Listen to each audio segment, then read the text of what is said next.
Hello दोस्तों। पिछली video में हमने हायर परचेज सिस्टम की थ्योरी और इसके पूरे कॉन्सेप्ट को समझा था। आज के इस वीडियो में हम एक कदम आगे बढ़ेंगे और सीखेंगे कि कैलकुलेशन ऑफ इंटरेस्ट कैसे किया जाता है। अकाउंट्स में इसे समझना बहुत ज़रूरी है क्योंकि इसी के आधार पर सारी जर्नल एंट्रीज टिकी हुई है। इसे अच्छे से समझने के लिए मैंने एक प्रैक्टिकल क्वेश्चन लिया है ताकि आपको स्टेप बाय स्टेप समझ आ सके। तो चलिए स्टार्ट करते हैं कैलकुलेशन ऑफ इंटरेस्ट। ओके, ये रहा question. On 1st April 2005, Mr. X purchased from Mr. Y and Company one motor truck under hire purchase system। ठीक है, मिस्टर एक्स परचेज किया है मिस्टर वाई एंड कंपनी से एक मोटर ट्रक। ओके, कौन सा सिस्टम से? Hire purchase system. ठीक है, ₹5000 being paid on delivery. Delivery के टाइम में हम लोग 5000 पेमेंट किए, ये एक तरह का डाउन पेमेंट है। ठीक है, and the balance in 5 annual installment of ₹7,500 each payable on 31st March every year। इसका मतलब हुआ कि हम लोग स्टार्टिंग में 5000 पेमेंट किए डाउन पेमेंट, और बचा हुआ पैसा जो बैलेंस अमाउंट हम लोग 7500 करके 5 बार पेमेंट करेंगे। Five annual instalment of ₹7,500 each payable. कब का पेमेंट होगा? 31st मार्च ईच ईयर, हर साल के 31 मार्च को। ठीक है, the cash price of the motor truck is ₹37,500। मतलब जो कैश प्राइस है हमारा मोटर ट्रक का, वो कितना दिया हुआ है? 37,500, 37,500। ये वो प्राइस है जो कि हम लोग अगर फुल पेमेंट करके अगर सामान लेते तो उस समय हम लोग को कितना देना पड़ता? 37,500। ठीक है, and vendor charge interest at the rate of 5% per annum. Vendor क्या चार्ज करता है? 5% इंटरेस्ट। वेंडर कौन हो गया? सेलर। ठीक है, ऑन ईयरली बैलेंस, जो बैलेंस बचा रहेगा ईयरली, उस पर 5% वो इंटरेस्ट चार्ज करेगा। फाइंड आउट, हम लोग को क्या निकालना है? Amount of principal and interest included in each instalment. हर एक इंस्टॉलमेंट में, जैसे इंस्टॉलमेंट अमाउंट कितना है हमारा?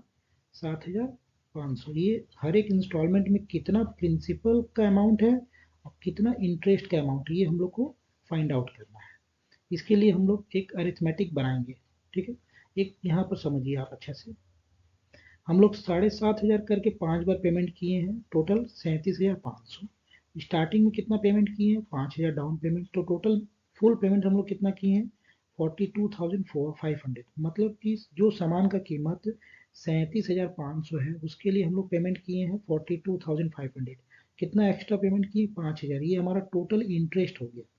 ठीक है, आगे देखिए, इस चार्ट को देखिए, द अरिथमेटिक बना रहे हैं हम लोग। ठीक है, इसमें हम लोग सब कुछ निकल जाएगा हम लोग का। 1 अप्रैल 2005 को हम लोग कितना का सामान खरीदे हैं? 37,500। ठीक है, उसी दिन 1 अप्रैल 2005 को हम लोग 5000 पेमेंट कर दिए हैं डाउन पेमेंट। तो हमारा बैलेंस अमाउंट क्या बचा? 32,500। इसी पे अब इंटरेस्ट लगेगा क्योंकि जो पेमेंट हो गया है उस पर इंटरेस्ट नहीं लगेगा। ठीक है, अब देखिए, 32,500 का हम लोग को 5% निकालना, जो कि निकला 1625। फर्स्ट ईयर का इंटरेस्ट है। अब यहाँ पर इंस्टॉलमेंट में ध्यान दीजिए, हम लोग इंस्टॉलमेंट कितना दिए? 7,500, जिसमें से मेरा 1625 क्या है? इंटरेस्ट। और बचा हुआ अमाउंट जो 5,875 है, ये हम लोग सामान के लिए दिए, ये मानेंगे। ठीक है, इसको आप एक तरह से छोटा कैश प्राइस मानिए, 5875 को। ठीक है, अब इसको अच्छे से और समझिए। 7,500 पेमेंट किए हैं, जिसमें से सामान के लिए 5,875 और इंटरेस्ट के लिए 1625। टोटल मिला के हम लोग कितना पेमेंट किए? 7,500। अब ये छोटा कैश प्राइस जो हम बता रहे हैं आपको 5,875, ये माइनस होने आएगा कहाँ पर? बड़ा कैश प्राइस के पास, यहाँ पे। ये माइनस होके बच गया कितना? 26,625।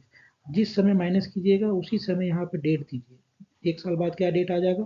31st मार्च 2006। ठीक है, अब नेक्स्ट ईयर का जो इंटरेस्ट निकलेगा वो इस अमाउंट पे निकलेगा। 26,625 इंटू 5/100 कितना आया?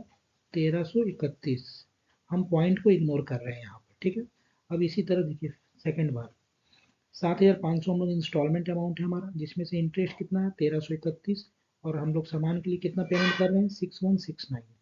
तो ये जो छोटा कैश प्राइस है ये चला जाएगा माइनस होने के लिए बड़ा कैश प्राइस के पास। कहाँ पर, ये रहा 6169। जैसे माइनस होगा उसी समय आप डेट दीजिए नेक्स्ट ईयर का, कब 31 मार्च 2007। अब हमारा रिमेनिंग अमाउंट क्या बच गया 40,000, ये सॉरी 20,456। अब इस पे इंटरेस्ट चार्ज होगा। देखिए 20,456 इंटू 5/100, क्या इंटरेस्ट निकला 1023। अब देखिए यहाँ पर इंस्टॉलमेंट में हम लोग पेमेंट किए 7,500, जिसमें से 1,023 रुपये मेरा इंटरेस्ट है। सामान के लिए कितना पेमेंट किए 6477। यही 6477 जो है छोटा कैश प्राइस मानिए, ये कहाँ जाएगा बड़ा कैश प्राइस के पास, माइनस होने के लिए। यहाँ पे माइनस हो गया, माइनस करिएगा उसी समय डेट दीजिएगा नेक्स्ट ईयर का 31 मार्च 2008। माइनस होकर क्या बचा 13,979 रुपये, 13979। अब इस पर इंटरेस्ट का कैलकुलेशन होगा 13979 इंटू 5/100, हम लोग 5% निकाले तो क्या निकला 699 रुपये। फिर यहाँ पर वैसे ही करेंगे 7,500 इंस्टॉलमेंट अमाउंट, जिसमें से हमारा 699 इंटरेस्ट हो गया, और 6,801 जो है ये हमारा सामान के लिए हो गया। तो ये जो छोटा कैश प्राइस है ये माइनस होने कहाँ जाएगा बड़ा कैश प्राइस के पास 6801। इसमें से इसको माइनस करेंगे बच जाएगा 7178। जैसे ही माइनस कीजिएगा उसी समय डेट दीजिएगा 31 मार्च 2009। ठीक है। अब लास्ट ईयर आ गया क्योंकि 4 बार हो चुका है हमारा। तो लास्ट ईयर क्या है, आप इंटरेस्ट का कैलकुलेट नहीं कीजिएगा, डायरेक्ट यहाँ निकालिएगा। कैसे निकलेगा, इंस्टॉलमेंट अमाउंट माइनस जो बचा हुआ यहाँ अमाउंट है ये 7178 ये वाला। ठीक है। तो जो निकलेगा यही हमारा लास्ट ईयर का इंटरेस्ट निकलेगा। कितना निकला 322 रुपया। सेम उसी तरह 7,500 हमारा इंस्टॉलमेंट अमाउंट है, जिसमें से 322 हमारा इंटरेस्ट हो गया, और 7178 हो गया हमारा कैश सामान के लिए। यही छोटा कैश प्राइस है जो 7178, ये कहाँ जाएगा माइनस होने के लिए बड़ा कैश प्राइस के पास 7178। ये इसमें माइनस हो गया, यहाँ आ गया नील, हम लोग को यही नील निकालना है। जैसे माइनस कीजिएगा उसी समय यहाँ डेट दीजिएगा। ओके। तो ये रहा हमारा पूरा अरिथमेटिक। ये हम लोग को जब जर्नल एंट्री बनाएंगे उसी समय सारा अमाउंट का यूज़ होगा। तो नेक्स्ट क्लास में मैं आपको जर्नल एंट्री बताऊंगा। Okay, thank you.